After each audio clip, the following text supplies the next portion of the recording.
Sertai PBM, lepas jawatan menteri, saya ingin hidup bermaruah, kata Zuraida. Berita seterusnya, apabila membuat keputusan untuk meninggalkan Bersatu dan memimpin parti lain, Zuraida Kamarudin berkata, dia sudah bersedia untuk menyerahkan semula jawatannya sebagai menteri kepada Ismail Sabri Yaakob. Kata bekas naib Presiden PKR itu, hal tersebut dimaklumkannya sendiri kepada naib Presiden UMNO yang dilantik menjadi Perdana Menteri menggantikan Muhyiddin Yassin. Menurut Zuraida, dia tidak keberatan kembali menjadi ahli parlimen biasa tanpa status menteri kerana jawatan bukanlah sesuatu yang dikejarnya. Bila saya nak umum keluar Bersatu, saya jumpa PM Ismail Sabri untuk masuk PBM, Parti Bangsa Malaysia, dan saya akan serahkan jawatan balik kepada PM Becau. I want to live on high moral ground, kerana saya mahu hidup secara bermaruah.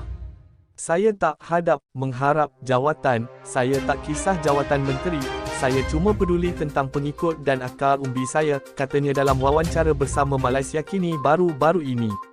Zuraida merupakan penyandang kerusi Parlimen Ampang yang menjadi antara 10 ahli Parlimen PKR yang berpaling tadah meninggalkan parti itu untuk menyertai Bersatu pada akhir Februari 2020.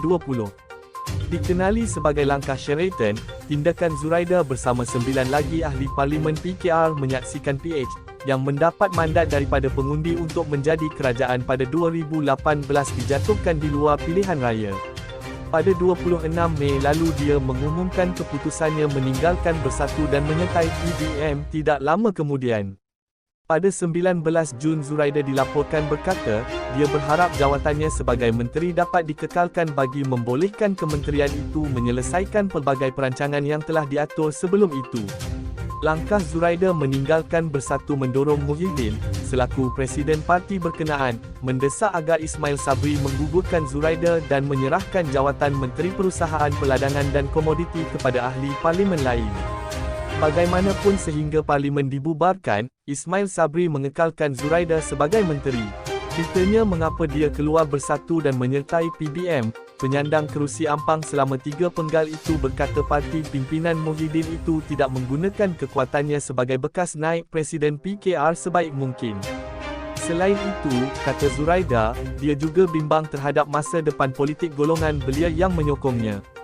Menyorot kisah penubuhan PBM, Zuraida yang digelar Ibu Bangsa Malaysia, itu berkata, pada mulanya dia bertemu dengan Muhyiddin untuk menyatakan hasrat menubuhkan parti berbilang kaum. Hal itu kerana dia melihat Bersatu adalah parti berasaskan Melayu, berbeza dengan PBM yang pelbagai bangsa dan memperkasakan wanita. Saya sebut kepada Muhyiddin, macam sebuah syarikat kalau dah besar dia buka subsidiary, jadi please look at me like your subsidiary party, tolong lihat saya seperti parti subsidiary, katanya yang turut meminta agar bekas Perdana Menteri itu dapat memberikan nilai tambah kepada PBM. Bagaimanapun, kata Zuraida, Presiden Bersatu itu meminta dia meneruskan niatnya dengan parti baru dan memaklumkan jawatan sebagai menteri akan ditarik balik kerana ia merupakan kota Bersatu. Kemudian saya biarkan begitu dan jumpa PM Ismail Sabri untuk menyatakan bahawa saya nak tubuh parti ini PBM. Tapi dia Ismail Sabri kata, Zuraida, don't do it first, kasih lari seng jadi presiden dulu.